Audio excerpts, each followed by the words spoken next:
Hello, fellow orcaholics. I'm here once again, this time to show my DIY cold mist humidifier. So here are my plants on my IKEA stand. Well, it doesn't really look like organized, but it does its job of giving light and now humidity through this device that I got from eBay. Well, as you have guessed, this is something that you would use for your indoor or water fountains, or like those Zen fountains, or sometimes they use it for terrariums, vivariums, to increase the humidity and the mystery around their plants inside the vivarium because of this cool looking fog that it creates. So it's a ultrasonic cold mist humidifier, and as an added bonus it has this cool LED lights that adds up to the aesthetic of the device. So if you put it on your fountain or whatever, there's the changing colors when you turn off the lights. So I just got it for how much? Just $6 and $2 shipping, so $8. And I just used a food container, which I put a hole at the side where the mist would come out, and the mist will be spewed to the plants. So I have here plants that require much more humidity, I guess.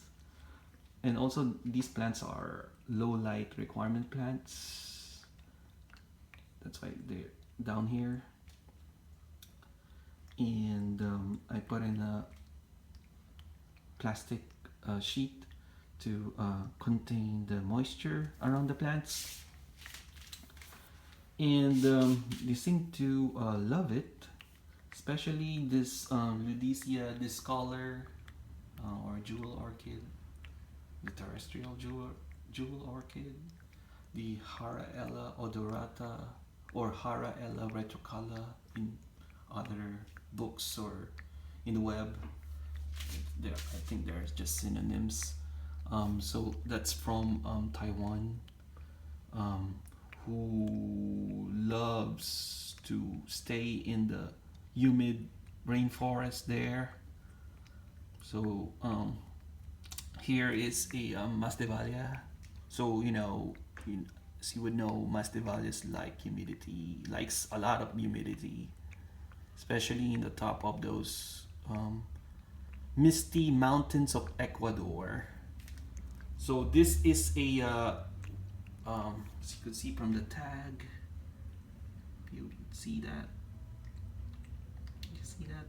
That's Masdevallia Ova-avis variety jellyfish. So its flowers looks like a jellyfish because of all those cool tentacles. So I can't wait to see. I'm so excited to see the blooms on this one. And it's cheap. I got it for I think $12 from eBay. So, and it has a good root system, so I hope it does well. So this is a Phalaenopsis recovering because its roots rotted out in its pot, and I removed it from its pot and removed the dead roots. So it's a Phalaenopsis philippinensis. So it's a mottled leaf Phalaenopsis. I hope it really does recover because I love it. just mainly for its leaves. And its flowers are really good too, but you know, this survives, that would be like a huge victory for me. Hopefully it does recover. So they benefit a lot from this humidity that this DIY humidifier provides, and you could easily do it on your own by your own coolness humidifier from eBay, and there you go. And just provide fog and humidity to your plants. And it's very easy to maintain because basically I just add water from the top. I don't even have to open it. So there's a hole here where the wiring to the foggers goes into. So I just pour in water on the top. It goes all into that hole and it refills the whole thing by itself. And just make sure that the water is just about like not more than an inch from the top of the humidifier, so it still works. When there's not enough water, it would just turn off automatically, so that's good. So you don't have to worry about it being like overheating or burning out. It's just totally fine. When there's not much enough water, it will just stop working and it just turns itself off, so that's good. But usually when I just add water on this container just an inch above the top, it runs for the whole day, and then I just have to like refill it the next day and then don't worry about it, so that's good.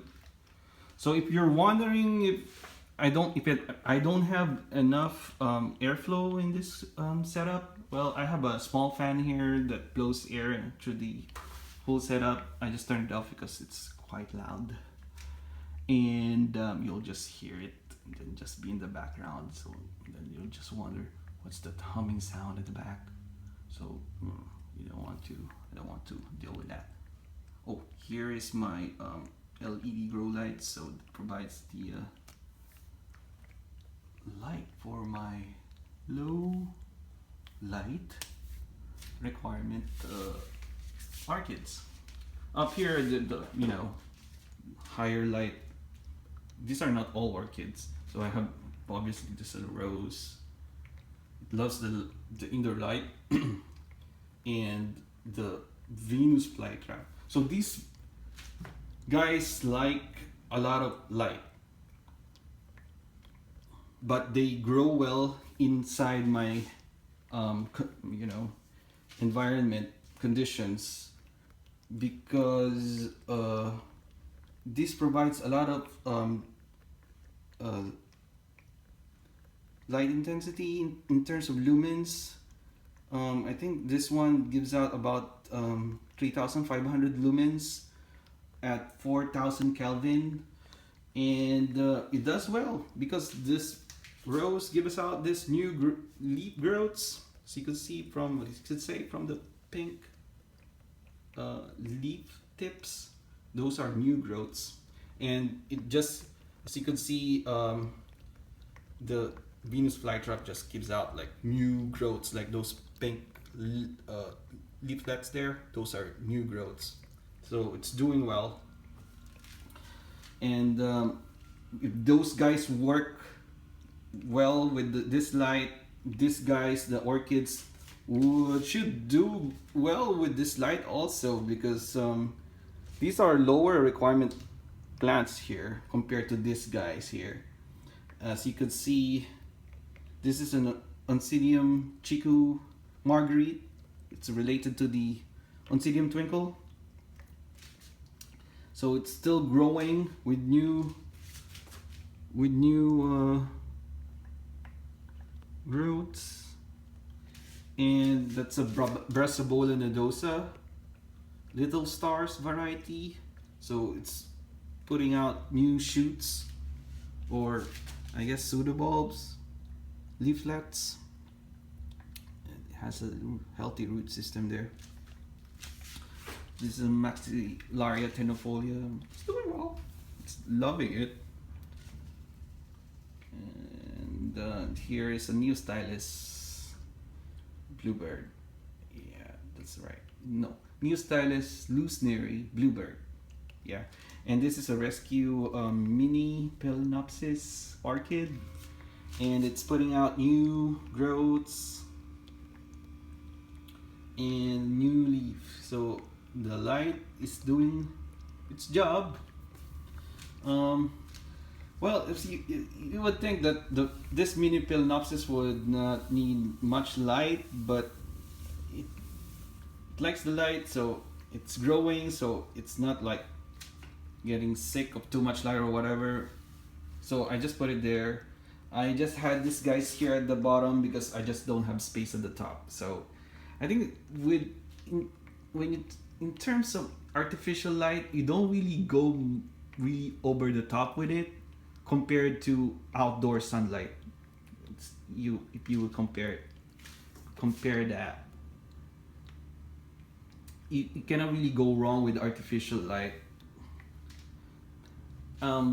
The biggest issue might be is just if it's too close to the light source, and if it gets hot, of course you would dehydrate your leaves in your orchids. But in this case, the LED setup doesn't get hot compared to a CFL or a fluorescent tube with a mercury tube.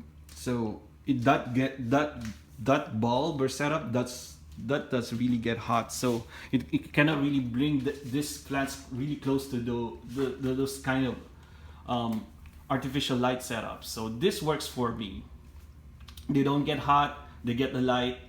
And the closer that you have them to the light, the more light that they will have. With artificial light, the trick is if it's too far away from it, it's not really helping. That's what I would say. With this one here, probably I would bring these guys up closer to the light or lower the light from the top, so they would have more foot candles or lumens per area. And yeah, maybe that's the next thing that I'll do. So they would have more light. This light source doesn't really get hot, so if it's really close, it's not a problem. It's just that the humidity should be higher since I don't have a greenhouse, and this works perfectly fine for me. So that's pretty much it. So if you want to try it out, I've put up a link from the eBay seller that I got this coal mist fogger that I got, and if you have any questions, suggestions, or anything, just leave a comment. And yeah, thank you for listening. Give me a thumbs up if you like this video and if you want to see more videos like this. And happy growing, orchaholic friends. Bye bye.